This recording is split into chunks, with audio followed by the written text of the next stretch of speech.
Assassin's Creed Revelations was made in less than a year. I think that really tells you everything you need to know about Revelations, a game that started life as a phone game and was quickly bashed together by 6 different studios to serve as the end of a trilogy that was never supposed to be a trilogy in the first place. 4 games in, and we're already reaching peak Ubisoft. Revelations is not a terrible game, it's less interesting than that. Revelations is a forgettable game. I mean, quick, I've only just started the video, but who's the villain of this game? What's his name? Even if you've played the game, I'll be shocked if you get that right. There's an impulse to say, oh, go easy on them, they only had 11 months. Well, nobody was forcing them to make the game in 11 months now, were they? It's a game with a lot of potential and a couple genuinely great and iconic moments, but overall, Assassin's Creed Revelations is a filler game to make sure we got an Assassin's Creed in the year 2011.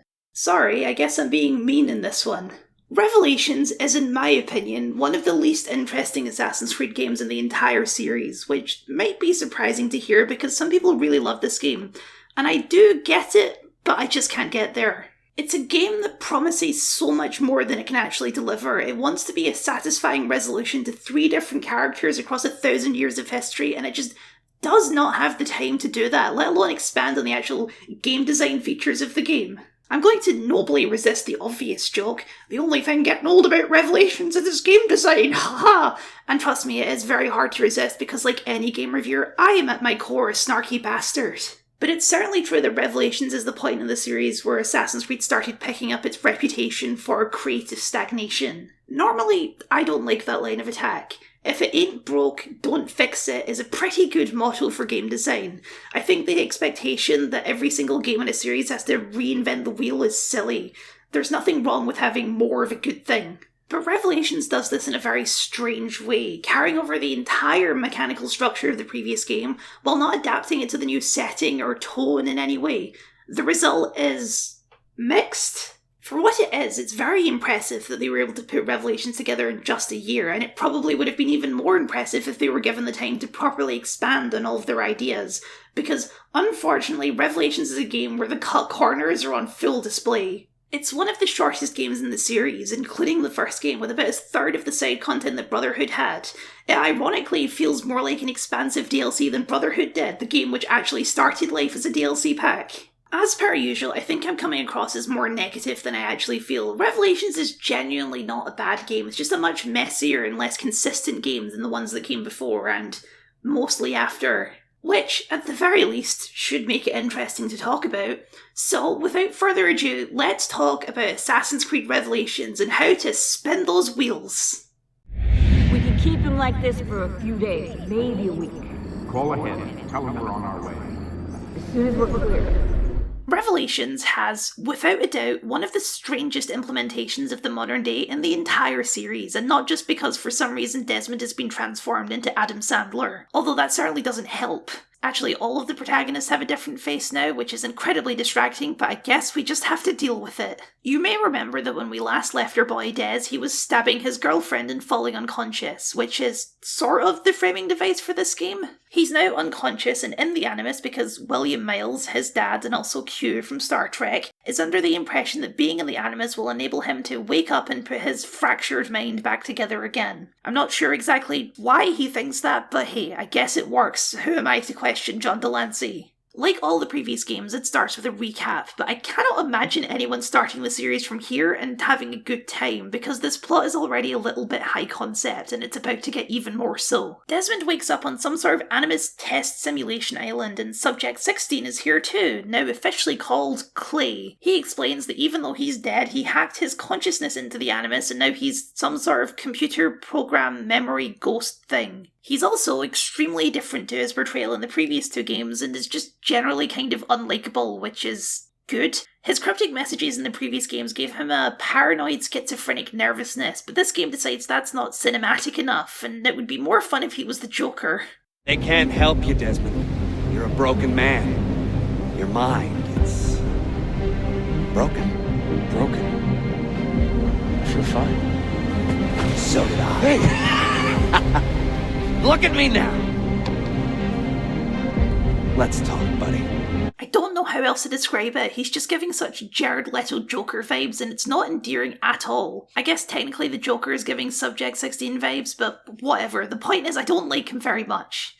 He explains to Desmond that in order to save his mind, he has to go back into his ancestors' memories and find a sync nexus, which basically means he has to see whatever it is his ancestors wanted him to see, otherwise his brain will explode. If this all seems really vague and like it doesn't make much sense, that's because it doesn't. This is all just a handwave reason why Desmond has to go back to Ezio for one more game. But it also, by its very setup, means that nothing we're doing here is actually advancing the plot of the modern day story. It's the story of how Desmond wakes himself up from a coma. Unlike Brotherhood, you really can just skip this game entirely and miss nothing as far as the overall narrative is concerned. Ideally, that sort of story would be completely introspective. Who is Desmond? What drives him? How did he become the man he is? The game even includes some very strange bonus levels trying to explore just that, but unfortunately Desmond is a very boring man and always has been. And the best attempt the game has at showing that Desmond is going insane is that in his mind palace his hoodie is black instead of white because he's inverted or something. I actually have no idea why his hoodie is black.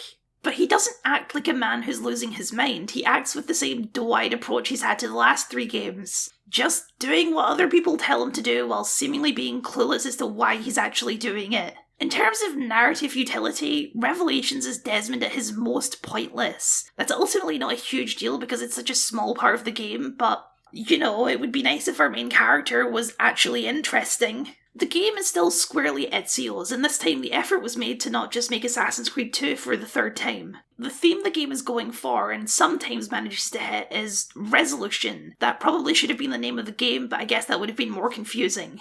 Ezio has journeyed to Masyaf, the assassin stronghold from the first game, to complete a quest that his father once started, finding the secrets of Altair's library. This establishes a very different tone from the previous games. Ezio is no longer working as a noble hero in this game, rather he's on a journey of personal discovery. And that's a fine thing to aim for, especially because by this point the character is in his 50s. But it's also going to establish some problems with the structure of the game, which we'll get to later. In a decision that I can't decide if it's clever or cheap, the game just plays the entirety of the glossy CGI E3 reveal trailer as the opening cutscene to Ezio's story. I mean, if you've got it, use it, I guess. But also it doesn't really match the art style of the game once the gameplay actually starts. It looks and feels like an E3 no gameplay trailer. But, you know, it is a cool trailer.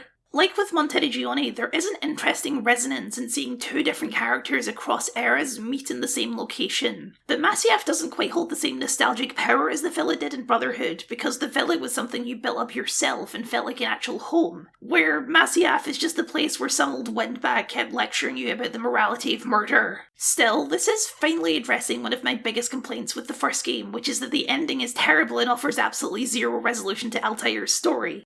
The game was quite heavily marketed as being the resolution to not just Ezio's story, but Altair's as well. I don't think it properly manages that. The game is still first and foremost Ezio's, but he is in it and he's even playable for a few missions. Ezio is looking for personal resolution, and on a meta level, I, the player, am also looking for a satisfying resolution to Altair's story. We came here for similar reasons. In order to get into the library, you need 5 keys, all of which are hidden somewhere in the city of Constantinople, or modern-day Istanbul. And so that's the driving force of the narrative. It's a treasure hunt. This, combined with Desmond's whole deal, gives the game a very relaxed pacing. There isn't really any urgency for most of the game, because while the Templars are also trying to get into the library, it's established that it's impossible to get into without all 5 keys, so once you've got even one, you've prevented the Templars from ever getting access. But this is where we encounter some of the core issues with the story of Revelations. There's a big difference between what's going on paper and how it's presented in the game. Revelations has some truly insane set pieces that give the whole thing the tone of an Uncharted game, which just does not fit well with a story about introspection and personal resolution. Ezio's escape from Masyaf is a multi-stage action sequence that just keeps going and escalating, but the part right at the start where he's dragged like 200 miles sliding on his chest, hanging onto a rope, is the first time I think the series truly crosses into superpower territory. Forget whatever's going on in Odyssey, this alone should have been enough to kill Ezio 3 times over.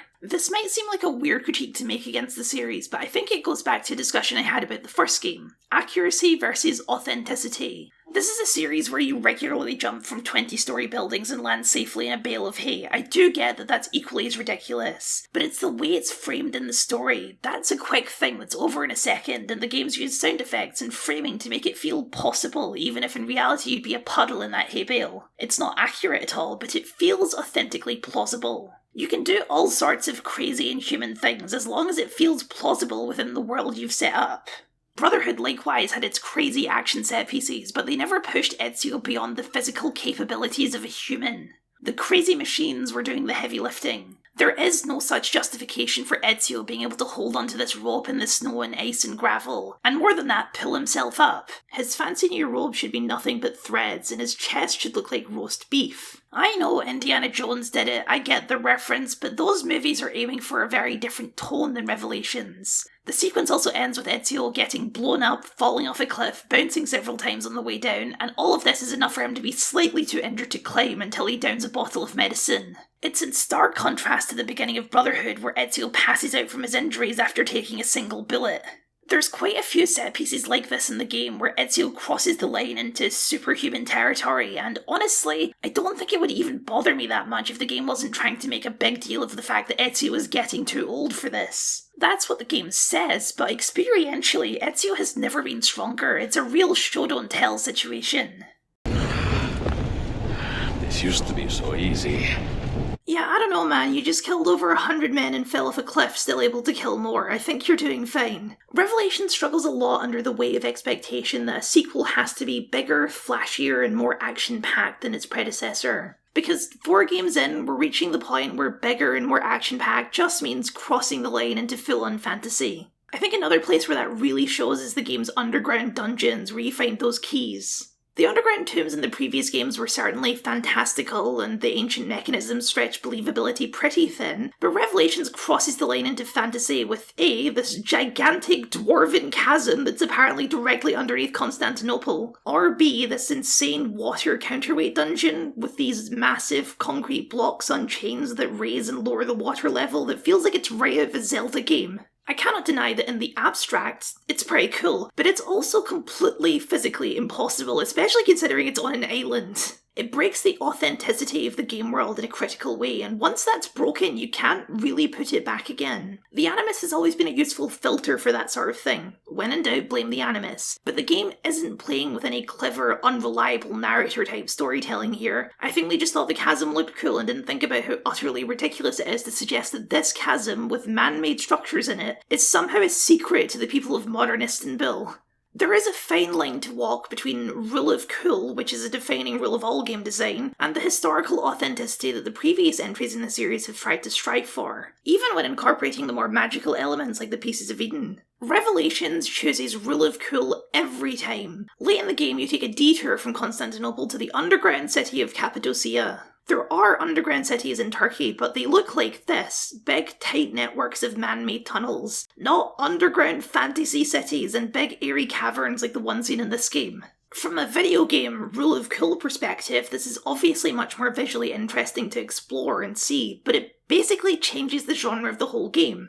It's fantasy. This city does not exist, at least not in the way it's presented in-game. There's nothing inherently wrong with that, it's just a shift from what the initial pitch of the games was. That this is the alternate secret history of the world, not just a completely made-up version of history. This wouldn't be a problem if it was true of the whole game. That's the Odyssey approach, just commit to doing fantasy. But Revelations is mostly the more grounded approach of the previous games. The vast majority of the game takes place in Constantinople, which has exactly the same level of detail and grounded authenticity that all the previous games have had, with the team's usual display of care and attention to detail in translating the atmosphere, landmarks, and layout of the city. And the vast majority of missions you do there are just completely regular Assassin's Creed missions that don't require Ezio to be made of rubber, which just makes the times when the game breaks those rules much more obvious.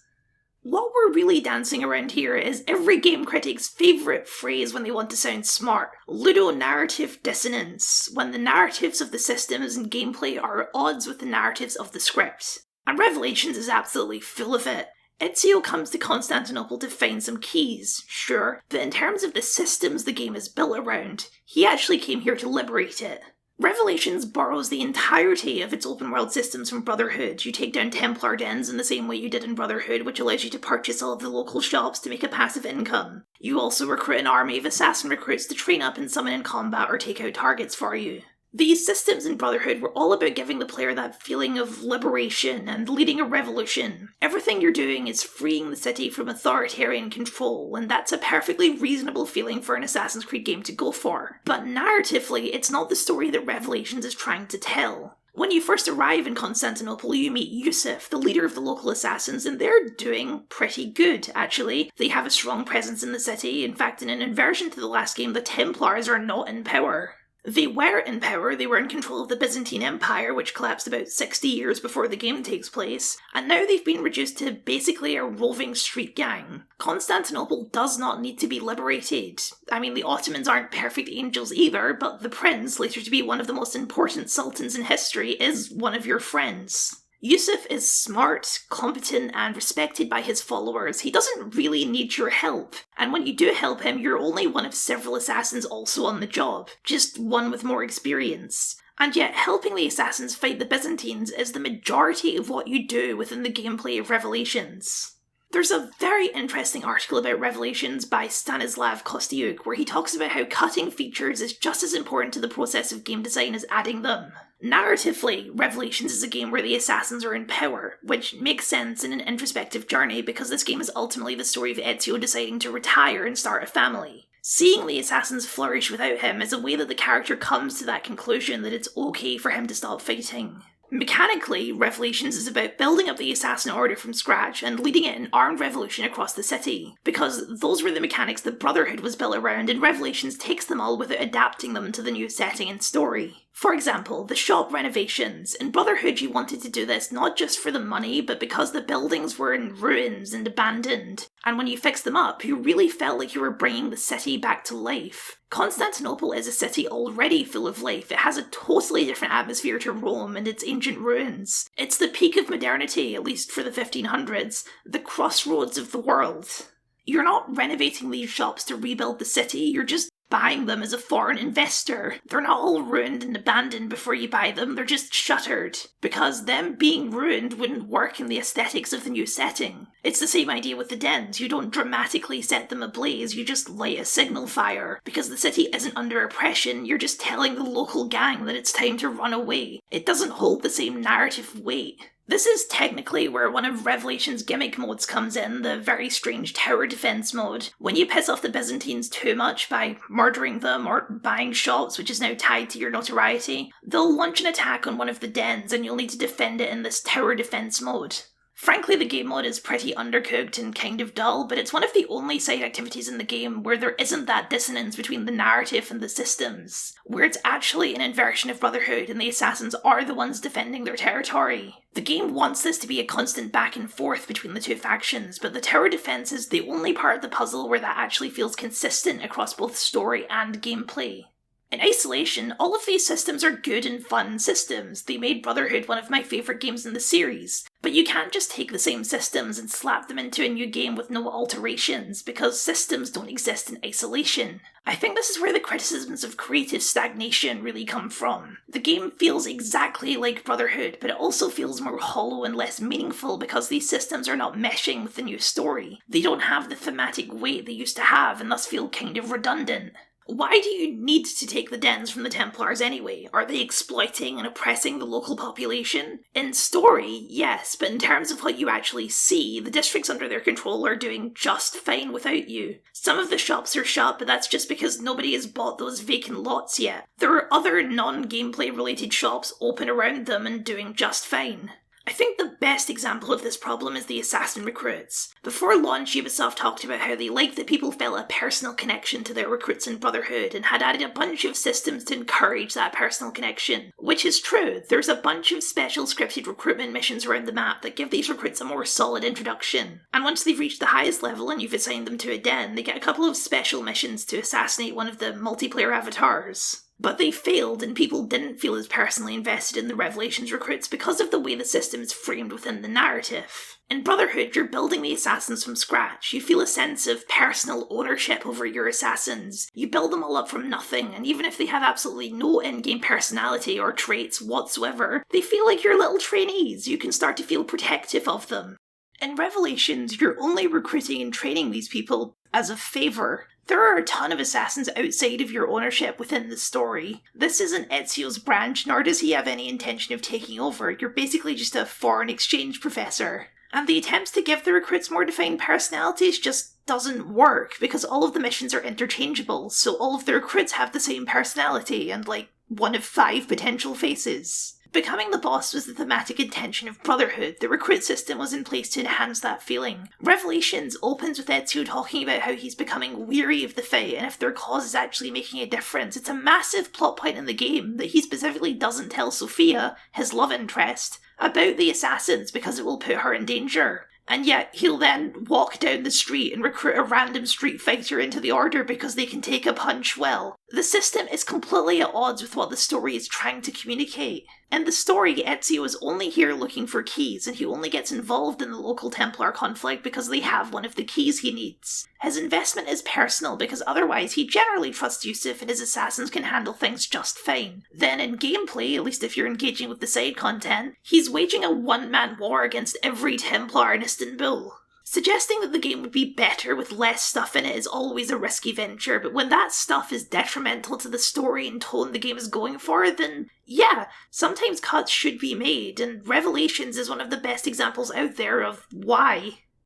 It's a harder sell especially because Revelations is already lacking a ton of side content from the previous game. The systems are all in place, but there's a lot of other stuff that didn't make the transition, mainly side quests. The game brings over the 3 factions from the previous games, thieves, mercenaries, and courtesans, although this game swaps out the courtesans with the Romani because prostitution wasn't quite as okay in the Ottoman Empire as it was in Italy.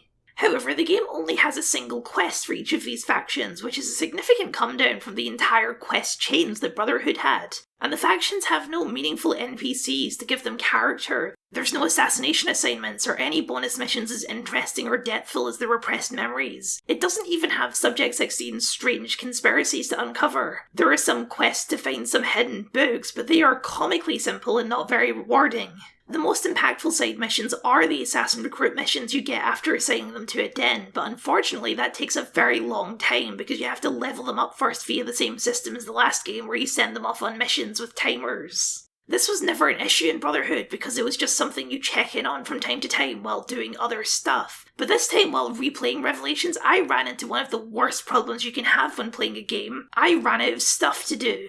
The most efficient use of my time was just to stand there waiting for the timers to finish so I could level up my assassins and finally access the missions. And honestly, the missions are not worth the wait. The whole thing just feels like a half-baked idea that wasn't properly implemented, which I'm sure is exactly the case remembering that the game was put together in just 11 months. And the game is full of that sort of thing. Another very strange feature the game adds is random encounters, which are a sort of step below regular side quests, where you'll find a random NPC who wants to fistfight you, or a merchant who needs help carrying boxes, or a drunken Duccio. Remember Duccio? He's in all 3 of these games for some reason, so you can beat him up for an achievement if you want. I found an old puff piece that tried to spin these as a more immersive alternative to side missions, but they're just not. They're tiny diversions that give you a pittance as a reward, and they're completely ignorable. In fact, I wonder how many people have played this game without even knowing that they were a thing at all. If they were in the game as well as more traditional side missions, they might be a nice little extra, but as a replacement for side missions, they're just not up to scratch. The gimmick everyone remembers is the tower defense mode, but the gimmick I find way weirder and more interesting is the Desmond first-person platforming missions that feel like they're something out of an entirely different franchise. Like one of the developers just finished playing Portal and thought, yeah, we can probably do that. There is an entire genre of games like this, and honestly, I usually quite like them. Weird, abstract indie walking sims are right up my alley. But it's such a clash with everything else the game is doing visually. The idea of them is like the repressed memories of Ezio and Brotherhood, only this time these are Desmond's memories exploring his backstory. But instead of actually showing anything, the levels use narration and very abstract visuals to communicate the ideas they're trying to invoke. Meanwhile, the main gameplay interaction is jumping and spawning floating blocks to navigate. It's an utterly confounding addition to the game, not necessarily bad, but adding very little to the overall experience. Especially since, as mentioned, Desmond is really boring. His backstory is that he ran away from home and started working in a bar. I didn't need a surreal visual experience to understand the intricacies of that story.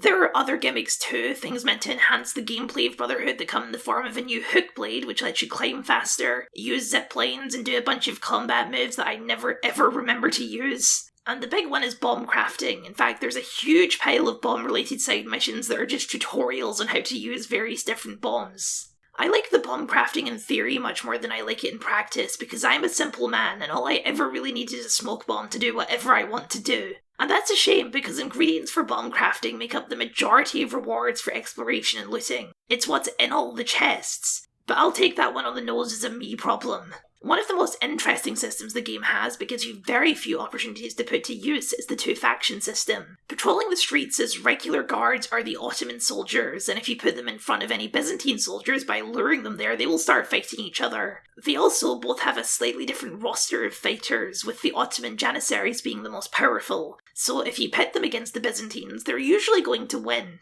Having a faction system is cool, but it also almost never comes up in the game, except occasionally when I manage to get them to fight accidentally. Because otherwise you need to put work into triggering a fight. The game is positioned so that the streets don't become a constant brawl, but at that point it's easier to just kill them yourself anyway, or use the instant win arrow storm from Brotherhood. It's an interesting idea that the game doesn't properly develop.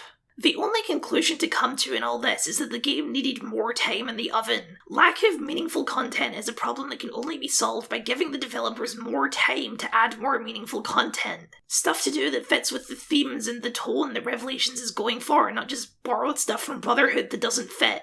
Revelations' main story is about as long as Brotherhood's, but without that wide berth of side content, the game is much shorter overall, and it doesn't help that the main story is equally as split as everything else in the game. Who are you, Messere? Only the most interesting man in your life. Ah, che presuntuoso.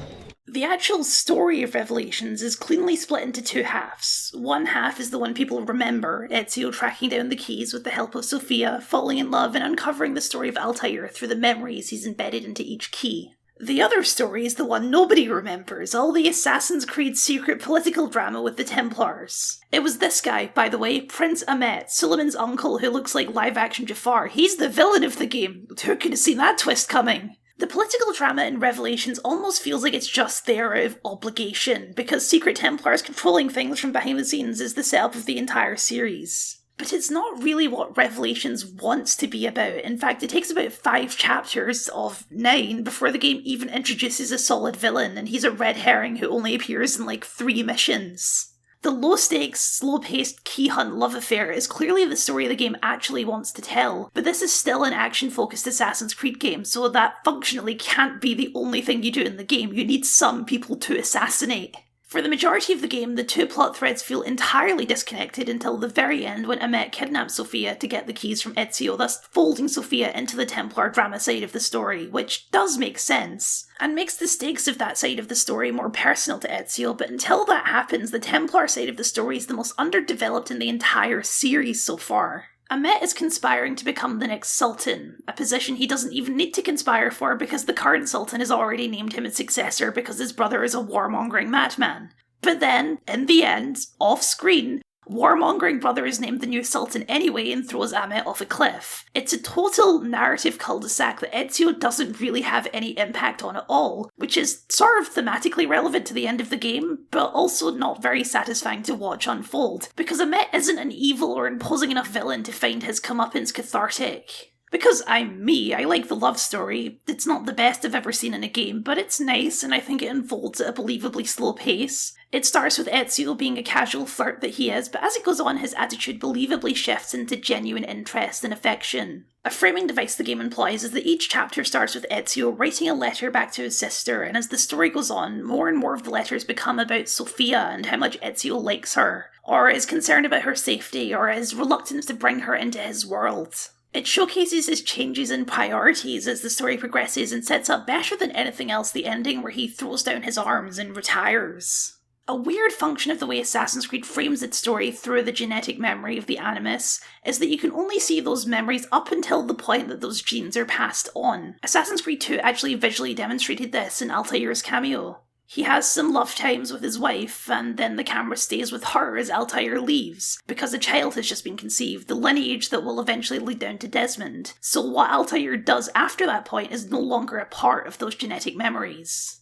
That also makes it a certainty that every single character in the series lives long enough to have children and pass on their genetic memories. Ezio still being playable at 50 is kind of subversive in that way, because it means that as a character he waited a very long time before having any children. This is where Altair's story comes in and interweaves with Ezio's. Altair has a lesson to teach through his memories, a lesson about life. Altair's memories don't really coalesce into a full narrative of their own, rather they show glimpses of important points in his life before and after the events of the first game. He has a new voice actor, which can be a little distracting at first, but eventually the lesson he's trying to impart to Ezio becomes clear. Altair never retired. He worked for the cause of the Assassins his entire life, and it was a long one. In the final memory, he's 92 years old, still working as the mentor of the Assassins, a life bound by a sense of duty. Over the course of his life, that dedication cost him one of his sons and his wife. His stubborn dedication to never ending the fight led him to neglect family matters, and it cost him those relationships forever. More than any forbidden knowledge or the apple of Eden which he carried until his death, that's the lesson Altair wants to impart to the person following in his footsteps. That it's okay to let your duty end, to retire, start a family, and live a happy life. The fight will go on without you. It's okay to decide that you've done enough. When I was very young, I was foolish enough to believe that our creed would bring an end to all these conflicts.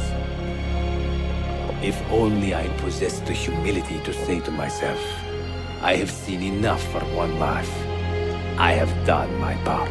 It was a lesson that Altair learned far too late in life, much too late to enjoy the golden years of his life in that way. But it's not too late for Ezio, not quite yet. It's not the revelation he came for, but it's the one he needed. It's a very strange lesson to see in an action-oriented professional murder game, but I think it's an emotionally resonant one, especially for this character.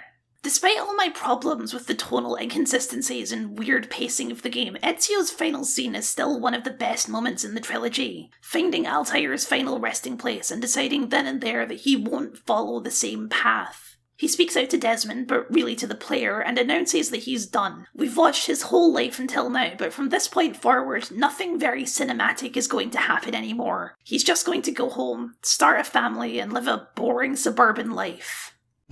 Another artifact. No. You will stay here. I have seen enough for one life.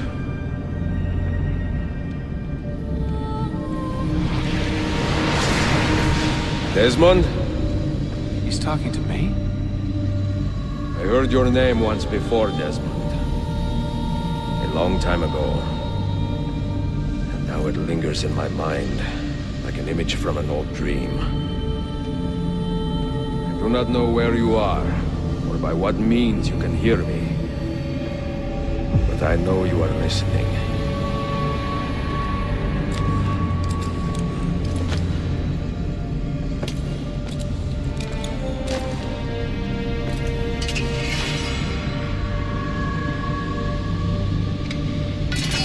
I have lived my life as best I could, not knowing its purpose, but drawn forward like a moth to a distant moon. And here at last, I discover a strange truth. That I am only a conduit for a message that eludes my understanding. Who are we, who have been so blessed, to share our stories like this? To speak across centuries. It's not a noble sacrifice, not staying true to his duty to the very end like Altair did. He chooses to give himself a happy ending. And for a character who 2 games in a row was defined by quest for revenge and justice, that is a powerful moment. Right up until the second that the Roman god Jupiter bursts in and starts talking a lot of shite about the end of the world. Do you hear me, Cypher? Can you see me? Ah, there you are. Good.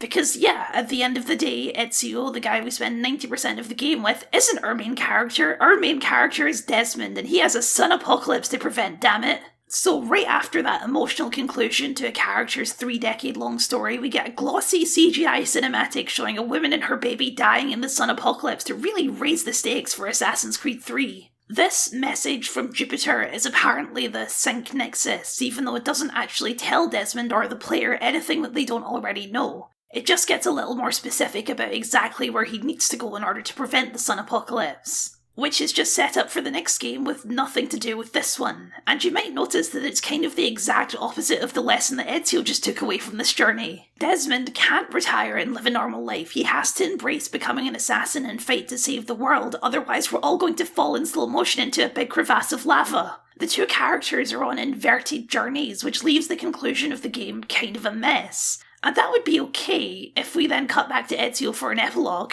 Even just a little scene of him kissing his fiancée and riding off into the sunset. But we don't. The last time we see him in the game is him passing along Jupiter's message, because after that Desmond wakes up and gets out of the van to start Assassin's Creed 3. Ironically, the game falls into exactly the same trap that the first game did. It deprives the character of a proper epilogue in the game that's supposed to be the final send-off to this character. We did get an epilogue, technically, in the form of a short animated film released on the same day as Revelations, showing Ezio's final days in an encounter with the Chinese assassin Xiao Jun. But the fact that the game itself doesn't provide that epilogue is flatly bonkers. Why is the footage over the credits of a test island being remade instead of Ezio on a ship home with Sophia to his happy ending? What sort of emotional resonance am I supposed to have with the test island? At least Embers is pretty good, but I maintain my frustration nonetheless. I think Revelations might be the point where I personally start to turn on the modern day elements of the Assassin's Creed stories, because in Revelations they've gone beyond being a framing device for the story into being actively detrimental to the overall experience, and so bogged down with lore that's not that interesting but is super important to follow along with.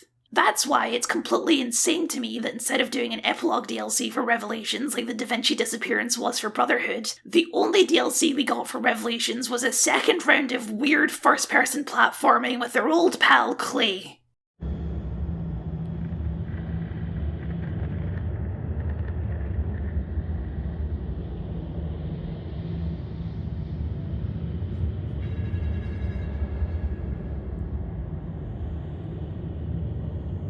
The Lost Archive has to be one of the most obscure story experiences in the entire series. According to achievement statistics, a grand total of 2% of players have actually finished it, even less who've gotten the secret ending, and that's in the Ezio collection that includes the DLC. For reference, the Da Vinci Disappearance has an 11% completion rate. I can't say I blame people for skipping it. It's without a doubt one of the strangest things I've ever played. For context, Clay's memory ghost thing sacrifices himself late into the campaign when the test island is deleted to raise the stakes of the finale, I guess. I'm really not quite sure. But he goes out in a blaze of glory. So already this is backstory for a character who's twice dead and who I didn't find particularly endearing in the first place. The gameplay of these levels is still extremely basic. You can walk, you can jump, and you can place blocks. Although the Lost Archive does try to push these mechanics a little bit by introducing a new type of laser that you can block with the blocks and a jump pad. It's not clear to me why these memories are arranged like puzzle platformers, and it's not clear to me what the context for this DLC even is at all. I think I, as the player, am just accessing these memories for fun. Like with Desmond's journey, the whole thing is delivered via voiceover and abstract visuals, except the Lost Archive can't even fully commit to that and also just sometimes gives you letters to read that completely spell everything out in case you were in any way confused. The visuals also take on a kind of simplistic bluntness that renders any kind of artistic interpretation pointless. Like, okay, we've made it to this black river looking thing that Clay has to cross. We've added a bunch of screaming noises into the audio, but I think it's still too subtle. So just to make sure they really get it, put in a ferry. Still too subtle? Well, just put in a statue of Karen. Are they still not getting it? Fuck it, just spell it out in one of the achievements. It's the River Styx, okay? This is where he dies. He's crossing the River Styx. Your abstract visuals become a little bit pointless when you make it that obvious what you're trying to invoke, and in terms of new information that the DLC gives us, there's really not that much. It reveals that it was Desmond's dad who sent Clay into Abstergo as a spy. It reveals that Clay had a weird and semi-abusive relationship with his dad, and I guess there's the implication that Clay saw William Miles as sort of surrogate father figure or something. None of that is really the big reveal of the DLC though. At a certain point you walk into a theatre and you see a still image of Lucy talking to Dr. Vidic and he's explaining all the details of their evil Templar plot. Lucy was a Templar spy! Dun dun dun! Lucy doesn't say a word, of course, because they're not about to call in Kristen Bell for the DLC to quickly explain why they killed her off in the last game. That would be a very awkward phone call. I kid you not, this is how the twist at the end of the last game is resolved. You hear the reveal in a fake theatre, in the memories of a guy who isn't Desmond in an obscure and bad DLC that nobody played. It isn't addressed in the main game at all. It all really just screams, we planned this twist from the beginning, doesn't it? I think it also speaks volumes to how Ubisoft themselves value the modern day story of the games, let alone players. They assumed that people would care so little about why Desmond killed Lucy that they didn't even need to reveal it in the base game, and so revealed it in a DLC pack about a different character. I don't think there was much backlash to this just because so few people actually played it. Ubisoft were correct to assume that not many players cared about the modern day story, which is why Revelations makes the best case in the series for just abandoning it entirely. The thing that Subject 16 was for in the previous games, exposing the secret conspiracies throughout time and into the modern day, is shockingly absent from both the base game and this DLC beyond a few allusions. Considering how fundamental that kind of corkboard conspiracy was to the character, it's very strange that in the game where he actually appears as a character, that element of the story is dropped entirely, and it just adds to the vapid feeling of the modern day story. None of this is to say that the Lost Archive is even that bad. If it was sold for $5 as an unrelated indie game with a weird artsy title like The 16 Experiments of Clay Kazmeric, then who knows, it might be a critical darling. But as the final little chunk of Assassin's Creed Revelations, it adds very little to the overall experience. But I suppose that's fair because ultimately that's my takeaway from the entire Revelations experience. What have you really gained from this game? It almost works as a resolution to Ezio's trilogy, but then it misses the mark at the last second and relies on a piece of external media to finish the story for it. It doesn't do anything for Desmond and he remains the same block of wood at the end of the game as he was at the start of the game. Subject 16 is double dead and his conspiracy boards are doomed to never return to the series. The best part of the game is probably Altair's story, but even that heavily relies on external media to be properly effective. Maria Thorpe's death probably doesn't mean much to you if you haven't played all the Altair handheld games where her character is explored in more detail and she becomes Altair's wife. You might not even know who she is, even though she's technically been in 3 out of 4 games so far. It's all well and good to say that a game has potential, and Revelation certainly does, but I think that everything has potential, it's using it that's the important part. Revelations has one of the most historically interesting settings in the entire franchise, but instead of using any of that history, the majority of your time in Nova Roma is spent looking for the history of somewhere completely different. This is ultimately the price of the yearly release schedule. Some games get the time they need to become truly excellent, and some games get rushed out the door to meet a deadline. Assassin's Creed 3 was the game that mattered, and so it's the game that got the extra year of development, and Revelations just drew the short straw. I ultimately think that's okay because I like Assassin's Creed 3 a lot, but it's also a shame that Revelations never got the energy it would have needed to truly live up to all that potential. For what it's worth, Revelations is still an impressive game for what it is, and I do feel a lot of sympathy for the artists who must have crunched hard to get it all done in just 11 months. But when you treat all of your games just as products, you end up draining them of some of the heart that makes them truly special. Wait, look, his vitals are stabilizing. Something's happening. He's moving. Desmond, can you hear me? Son?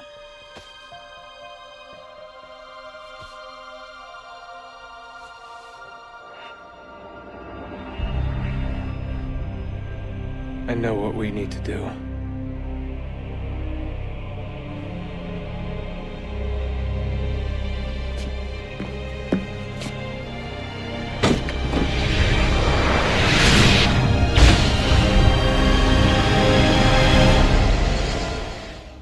Thank you for watching, and a very special thank you to my wonderful patrons for your continued support.